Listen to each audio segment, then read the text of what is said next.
Começa agora o programa Encontros Inteligentes. O sucesso na visão de quem chegou lá, com Mário Divo. Rádio Cloud Coaching.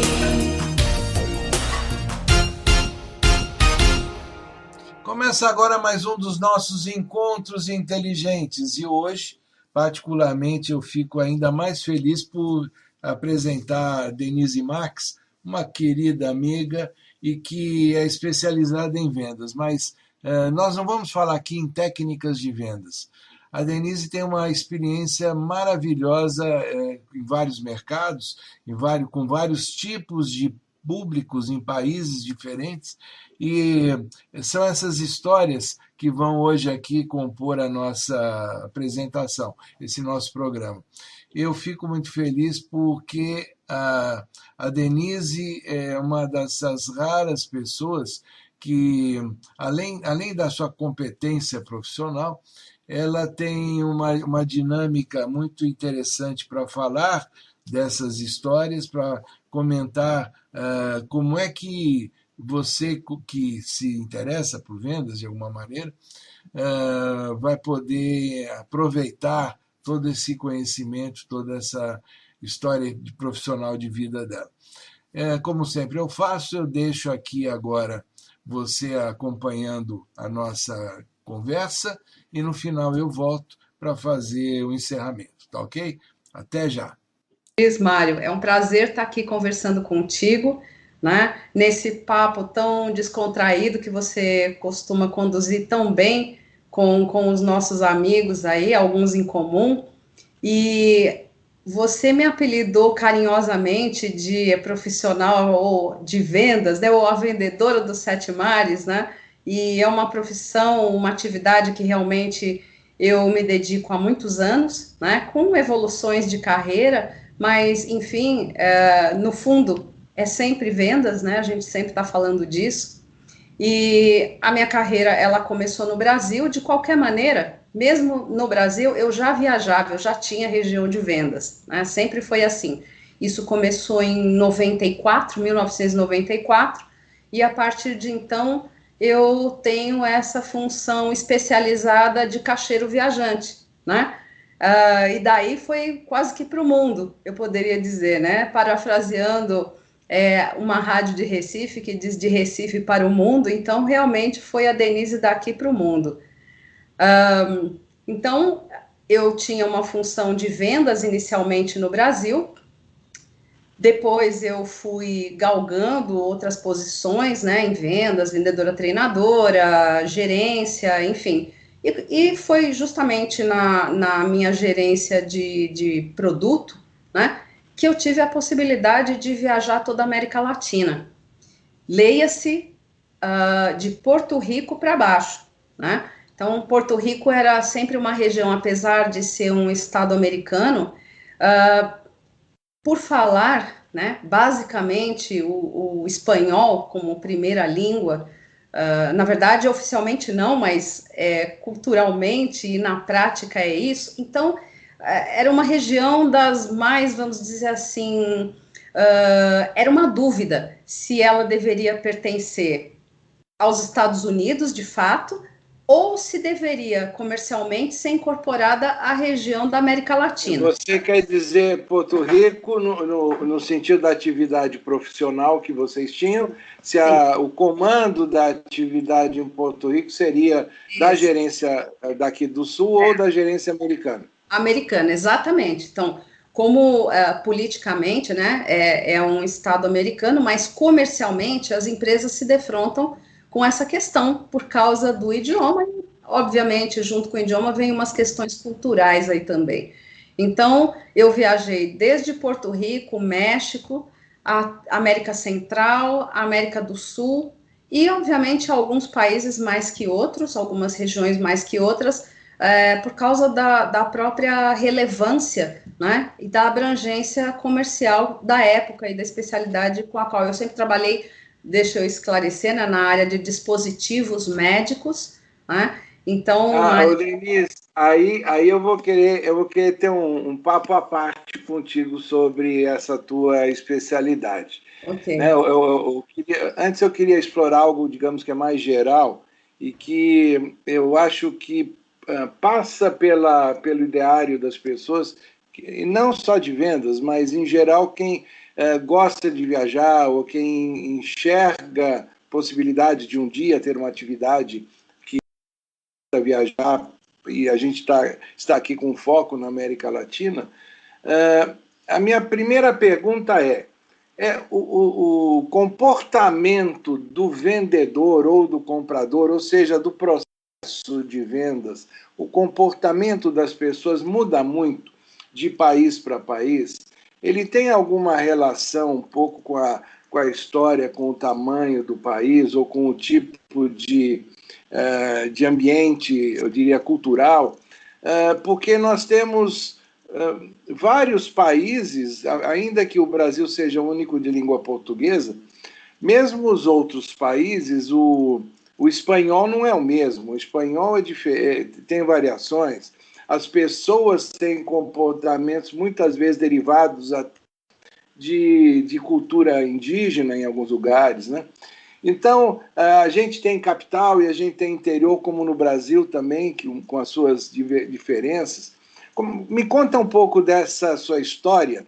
Como é que foi para esta mulher que começou a encarar essa vida de caixeiro viajante? Como é que foi trabalhar com essas culturas? Liderar times de diferentes culturas? Realmente, quando a gente fala de diferenças culturais, nós vamos levar em consideração que você tem um bloco de países que fala espanhol e você tem o Brasil que fala português, né? Então, isso por si só... Mesmo assim é um português com suas variações, né? Exatamente. Porque o português do Nordeste é diferente do português do Sul. A gente tem aquelas regiões onde a presença dos imigrantes fez com que o idioma ficasse meio tumultuado e misturado. Exatamente. A gente tem as gírias regionais, né? Então, ainda que o idioma português como um padrão, ele não é o mesmo, né? Não é mesmo. Então, vamos separar, né? Então, como você falou, vamos falar dos hispanohablantes, né? Então, mesmo ali nesse bloco de quem fala dos países que falam a língua espanhola, você vai encontrar diferenças não só na musicalidade de como falar, né? Mas também nas palavras. Né? Então, assim, da região mais ao norte para a região sul, que fala espanhol, você tem diferenças de palavras. Você pode estar cometendo alguns deslizes sérios, não é? Quando você fala uma ou outra palavra e que, num primeiro momento, é claro que eles são povos muito acolhedores, são queridos, vão entender que já pelo seu sotaque, mesmo que você tenha, como no meu caso, eu tenho uma parte da família espanhola, então a gente já tem um pouco mais de intimidade com o espanhol e com o tempo você vai minimizando, mas você de qualquer maneira tem algum momento que você dá uma nota que você não é a sua língua nativa, não é? Então, eles vão te fazer uma concessão por isso se você cometer algum equívoco, alguma gafe com referência à questão de palavras, enfim. Mas, de qualquer maneira, quando você está numa posição profissional, isso você tem que tratar de minimizar, né? Você está representando uma corporação e mesmo eu acredito, né, uma postura pessoal minha, eu fui aprender espanhol na escola, eu aprendi 3 anos, eu fiz um curso de 3 anos de espanhol, para que você possa chegar de uma maneira respeitosa, né? E porque também envolvia uma linguagem muito técnica, você tem que ser muito específico, você tem que ser muito claro. Eu fazia apresentações, treinamentos, então você tem que estar preparado para isso, né? Mas de qualquer maneira, você tem sim diferenças no idioma, você tem diferenças, nuances culturais, né? Você vai encontrar países que eles têm principalmente os que estão mais ao norte, com uma influência maior dos Estados Unidos, né? Então você vai encontrar, de uma certa maneira, eles estão mais afins da tecnologia, né? São, apesar de suas raízes um pouco mais conservadoras, mas eles estão mais acompanhando, eles têm que acompanhar porque, por razões sociopolíticas, econômicas, tudo que você puder imaginar, eles vão estar mais suscetíveis a esse contato, né, do que outros países. Então, por exemplo, você encontra na Costa Rica, né, você encontra, assim, apesar deles terem mar, deles terem vulcões, eles serem realmente um país muito interessante do ponto de vista turístico, né? Então também eles recebem não só americanos, mas todos europeus. Eles têm um grande trânsito ali, um grande fluxo, mas eles também têm uma afinidade com a tecnologia, né? O Panamá também. Então são povos que eles, pelo sim ou pelo sim, eles vão ter que ter uma abertura maior, né, um menor conservadorismo, vamos colocar assim. E, obviamente, isso também influencia as relações comerciais. De uma certa maneira, a sua postura profissional, ela te precede, né? Ela tem que te preceder. Então, por isso é que eu fui estudar o espanhol, por isso é que eu estudei os meus assuntos, porque é aí que você também vai se fazer respeitar e saber lidar com cordialidade, com respeito, você mostrar o respeito que você tem à cultura do outro, aos hábitos do outro, né? E a partir daí, é inerente, vamos dizer, é intrínseco, é inevitável que o outro também comece a te olhar com o mesmo respeito que você está colocando. Então, eu posso te dizer assim, foram raras as vezes, eu para te dizer, sinceramente, não me vem à cabeça nenhuma que tenha me chamado mais a atenção nesse sentido de discriminação, não é? Então, havia alguma ou outra brincadeira com relação ao ou você é brasileira, né? Então, mas isso era no começo. E aí, a gente já objetivamente conduz uma reunião, uma apresentação, uma visita, e o âmbito fica profissional e as pessoas vão se dando conta que você está colocando um limite, não é? Sempre de cordialidade, sempre de abertura para poder ajudar, porque disso se trata vender, não é? Você ajudar a resolver um problema. Então, eu acho que não teve nada mais grave nesse sentido. Agora, quando você olha, né, para as culturas e a maneira como as mulheres estão nessas culturas, aí sim você vai encontrar realmente em toda a América Latina um posicionamento, principalmente aqueles que têm uma descendência, vamos dizer assim, indígena, né? Você tem umas hierarquias ali. Isso, então, nessas culturas, existe sim uma postura de maior submissão da mulher, né? Acredito até por razões culturais, de descendências indígenas, onde os papéis são, vamos dizer assim, definidos dessa maneira, né? Com uma certa hierarquia, e daí se traduz talvez para essa questão de um machismo, você encontra sim, mas eu vejo que a mulher, ela vem conquistando, como você disse, um espaço, vamos dizer assim, a economia no total precisa da participação das mulheres, não é? Então, isso já, eu tenho a impressão que isso vai tender a uma evolução e daqui a pouco, não sei quantos anos é esse daqui a pouco, mas a gente vai ver isso num tom bastante minimizado, né, por causa desse protagonismo da mulher. Então, eu gostaria que a Denise explicasse exatamente qual era o produto, qual a função do produto e mais ainda, né, o que é que ela fazia no treinamento para que este produto fosse aplicado e utilizado da melhor maneira possível. Ou seja, o que era, exatamente para que se aplica o produto e o que é que ela queria que a pessoa que ela estava dando treinamento executasse da melhor maneira possível. E se surpreendam, porque eu me surpreendi. Foram duas etapas, né? Duas corporações diferentes aonde eu trabalhei, sempre dentro da área de dispositivos médicos. Então, quando eu comecei, foi a área de cateterismo cardíaco, né? Então, foi a área de angioplastia, stent, desobstrução das artérias do corpo humano, né? E realmente é uma área onde você tem profissionais altamente especializados, profissionais de alto nível, e é realmente um privilégio você poder desfrutar de uma convivência assim, né? É riquíssimo, porque você também te exige muito, né? Isso é uma coisa ótima, porque você também se obriga a estudar, a falar uma linguagem que de maneira que você se comunique com eles, porque eles vão falar a linguagem técnica deles, do conhecimento deles, e nós vamos ter que falar do nosso ponto. E para fazer essa ponte, você precisa ter vamos dizer assim, tangibilizar essa conversa. Então, toca estudar, não tem outra maneira. Você tem que, se você quer ser um profissional dessa área, um profissional especializado, você vai ter que estudar. Você vai ter que estudar não só o seu produto muito bem, né, como também a especialidade para aquele produto se aplica, né, para qual ele se aplica.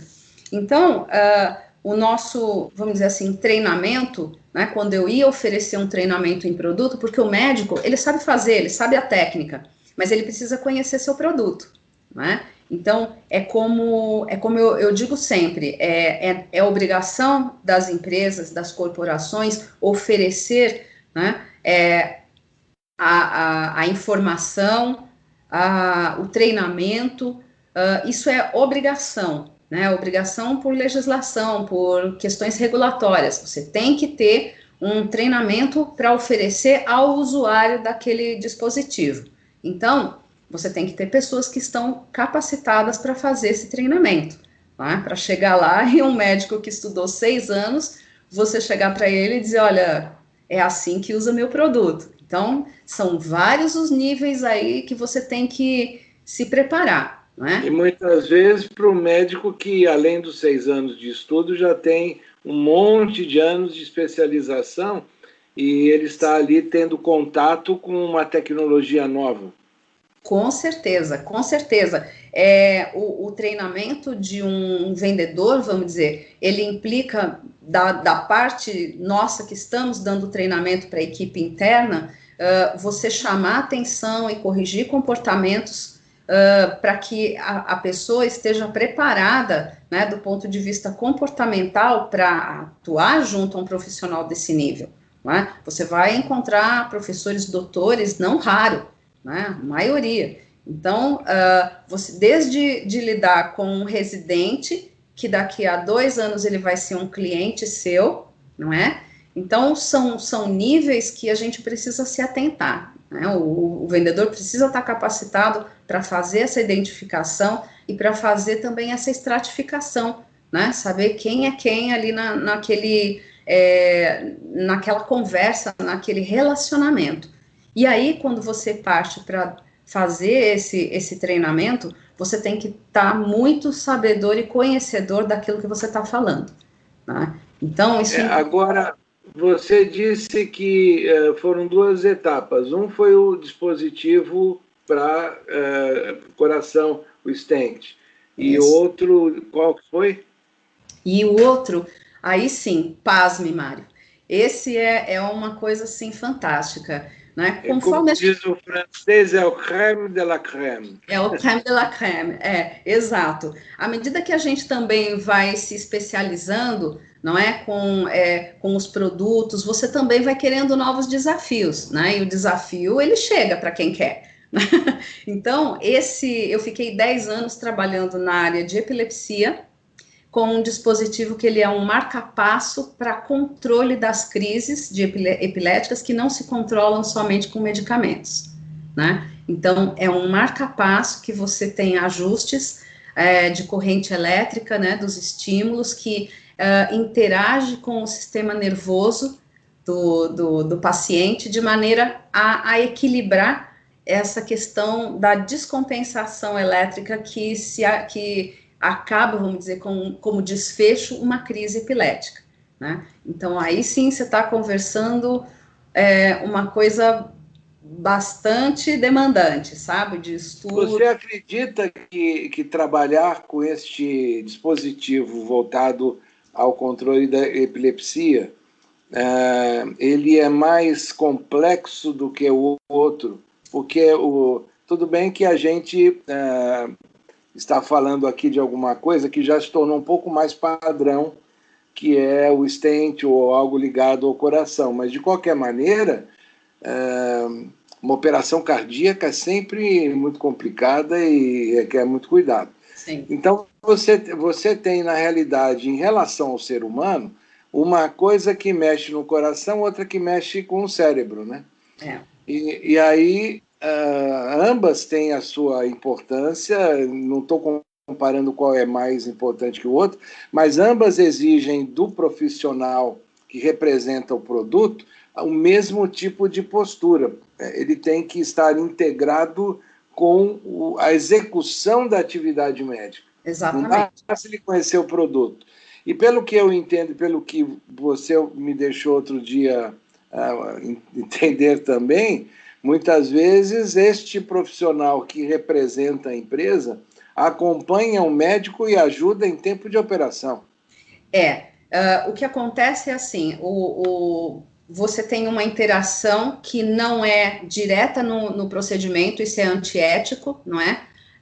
O vendedor, ele está ali para fornecer um suporte do ponto de vista do produto, né? Então, eu não sei as empresas, mas no geral todas elas obedecem uma ética de preparar esse profissional com protocolos de centro cirúrgico, né? Então você faz uma certificação e revalida isso, de como você tem que se lavar, como você tem que se paramentar, como é o seu comportamento dentro de um centro cirúrgico, né? Você tem que ter esse preparo, e isso é revalidado periodicamente, né? Então, e nem que ele esteja lá só para muitas vezes a gente tem que entrar porque é o treinamento, né? Aquele é o primeiro procedimento com aquele teu produto, aquele teu dispositivo, e na verdade, é como eu disse, o médico, ele sabe toda a técnica, muitas vezes ele conhece já um produto concorrente, mas ele não conhece o seu produto. Então, ele demanda sim que você esteja lá, qualquer dúvida ou isso a gente faz um treinamento, apresentações antes, né? Não é no momento da cirurgia, mas você fica ali, algumas vezes com um backup, você participa mais ou menos de alguns desses passos, né? Na realidade, só para ficar claro para quem está nos ouvindo, não é que o vendedor faz a operação junto, ele está ali para responder alguma pergunta técnica que o médico tenha sobre o produto e que, de alguma forma, possa estar interferindo ali no momento da operação.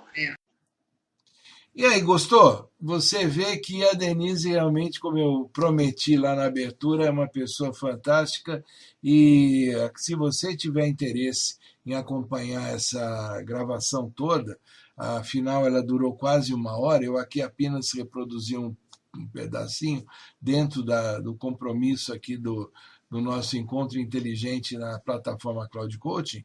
Se você tiver interesse em acompanhar toda a gravação, você pode ir lá no meu portal no YouTube, o meu canal Mário Divo, que ali você encontra não só essa, como outras gravações também.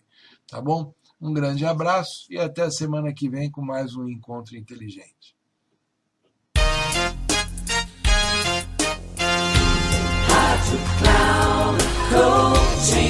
Terminando Encontros Inteligentes, o sucesso na visão de quem chegou lá, com Mário Divo. Rádio Cloud Coaching.